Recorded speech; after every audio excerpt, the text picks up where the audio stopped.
Հինոց Մինտայի մշակույթի տան Փարվանա պարային համույթը հերթական անգամ ներկայացրեց իր վարպետությունն ու հայկական պարարվեստի գեղեցկությունը մասնակցելով տարբեր փառատոների։ Հունիսի 14-ին համույթը մասնակցեց աշտարակից օրում անցկացված ազատ ոճի փառատոնին։ Թեև այն մրցութային բնույթ չէր կրում, սակայն միջոցառումը դարձավ հնարավորություն տարբեր խմբերի հետ շփվելու, փորձի փոխանակման եւ հանդիսատեսին ներկայացնելու իրենց կատարումները։ Փարվանա համույթի պարողները բարձր տրամադրությամբ եւ մեծ պատասխանատվությամբ ներկայացրեցին իրենց պատրաստած համարները, արժանանալով ներկաների ջերմ արձագանքներին։ Ինչպես տեսնում եք, մեր մշակութային կյանքը դադար չունենք արձակուրդներ, որովհետև այս ամառային ծրագրերը շատ խիտ է փառատոններով, հանգստյան հրավերներով եւ այլն միջոցառումներով։ Մենք 14-ին մասնակցել ենք Աշտարակի ձոր ազատ ոճի փառատոն էր, պարային փառատոն, որտեղ երեխաները հանդես եկան երկու ազգագրական պարերով, մրցույթային չէր, պարզապես փառատոն էր։ Այս փառատոնների մեջ բացի մեր պարերից, բացի մասնակցությունից, մենք նաև ընդգրկում ենք էքսկուրսիայի ծրագրեր, որտեղ շատ հետաքրքիր տեսարժան վայրեր եմ ուղեկցում, այնտեղ կազմակերպում ենք խաղեր, որը երեխաներին տալիս է ավելի ճանաչել տվյալ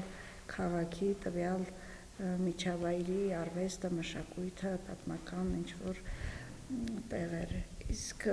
ամսի 18-ին մասնակցեցին Թբիլիսիում, որը մրցույթային էր, սա կատարվում է տարին կամ 2 տարի մեկ նման փառատոնները, միշտ չէ որ մրցույթային փառատոնները լինում են։ Փառատոնը մրցույթային էր, որտեղ մասնակցում էին մոտավորապես 15 համույթներ Երևանից, Գյումրիից, կային նաև վրացական շատ պրոֆեսիոնալ խմբեր, ունեինք արտերկրներից։ Մրցույթային էր, խումբը շատ հաջող ելույթ ունեցավ, աղջիկների խումբն է, ավագ խումբը, ցավոք արդեն նրանք 5 տարուց, 6 տարուց ավել է, որ արդեն մասնակցում են եւ այս տարի մոտ 10 հոգի ավարտում են, քանի որ արդեն իրենց եւ տարիքը եւ բարի ժամկետը լրացել է, մասնակցեցին եւ արժանացան առաջի հորիզոնականը, իսկ թե ինչպիսի հրավեր կստանան, դա կլինի մի 10 օրից պատասխանը, այնտեղ այնպես էր, որ առաջի հորիզոնականը ստանում է հրավեր դեպի եվրոպական երկրներ, երկրորդ հորիզոնականը արդեն տեղում, հետո գրանպրիներն ու մենք առաջի փուլը անցել ենք, առաջի հորիզոնականն ենք, սպասում ենք պատասխանին, թե ինչպիսի արդյունքներ են եւ ուր պետք է հրավիրեն եւ այլն։ Ինչ ասեմ, ունենք նաեւ մեկ շատ կարևոր միջոցառում, դա ավարտական միջոցառումն է, որ մենք այս 10-12 երեխաներին արդեն պարողներին ճանապարհելու ենք, ստանալու են հավաստագիր, սերտիֆիկատներ, որոնք արդեն 6 տարուց ավել է պարում են, բայց արդեն մեծ աղջիկներ են, դպրոցն են ավարտել եւ արդեն ուսանողներ պետք է դառնան եւ ունեմ այդտեղից 3-4 աշակերտներ, որոնք արդեն հենց բարի ճյուղն են ընտրել Թբիլիսիում, դա շատ ուրախալի է, որ ունենք շարունակողներ։ Ընդհանուր առմամբ փորձերը կատարվում են, օգոստոս ամսից է, որ կլինի արձակուրդ, օգոստոսի 15-ին կա Քոբուլեթի, սա նույնպես ազատ ոճի փառատոն է, հանգստյան, որը իր մեջ կրում է հանգստյան ինչ-որ կազմակերպություն, այնտեղ 3 օրով է, սնունդ, հյուրանոց եւ համերգային ծրագրեր,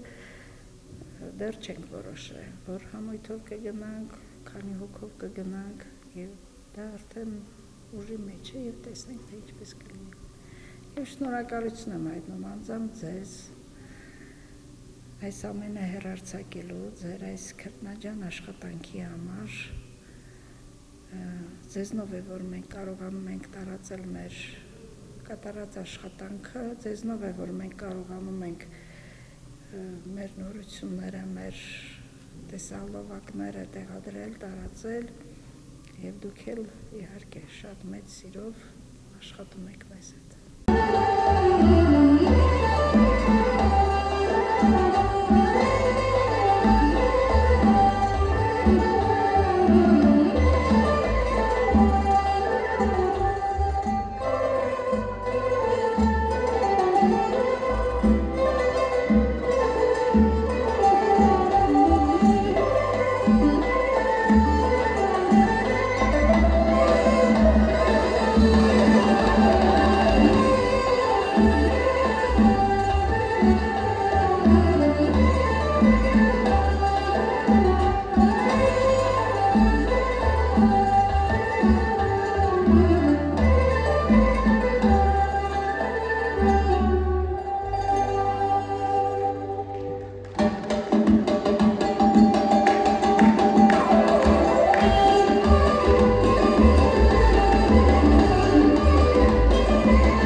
Մեր համերգը մրցույթային էր, Թբիլիսիում մենք գրավեցինք առաջին հորիզոնականը։ Մասնակցում էին տարբեր երկրներից մարդիկ, տարբեր ազգեր, բայց գրավեցինք առաջին հորիզոնականը։ Մասնակցել ենք Թբիլիսիում տեղ ունեցած փառատոնին, փառատոնը մրցութային էր, գրավեցինք առաջի հորիզոնականը եւ ունեցանք իդեալական արդյունք։ Հունիսի 18-ին Փարվանապարային համույթը մասնակցեց Թբիլիսիում կայացած միջազգային փառատոնին, որն անցկացվում էր տարին 1 կամ 2 տարին 1 անգամ եւ ունի մրցութային ձևաչափ։ Համույթի ելույթները գնահատվեցին բարձր եւ նինոծմինդացի պարողները վերադարձան նոր ձեռքբերումներով, իրենց հետ բերելով մեդալներ եւ գավաթներ։ Այս հաջողությունը եւս մեկ անգամ ապացուցում է, որ Փարվանապարային համույթը շարունակում է պահպանել եւ տարածել ազգային մշակույթը, արժանիորեն ներկայացնելով նինոծմինդան տարբեր բեմերում։ Մենք փառատոնը մերը մրցական չէր, այ ուղղակի փառատոն էր։ Մենք գնացել ենք արտարագիծոր, լավ տրամադրությամբ վերադարձել ենք, նաև ունեցել ենք էքսկուրսիա, որով ես շատ շնորհակալ եմ Լուսինե Մզիկյանին եւ Ֆիալա Բաբոյանին մեզ այսպիսի գեղեցիկ օր պարգևելու համար։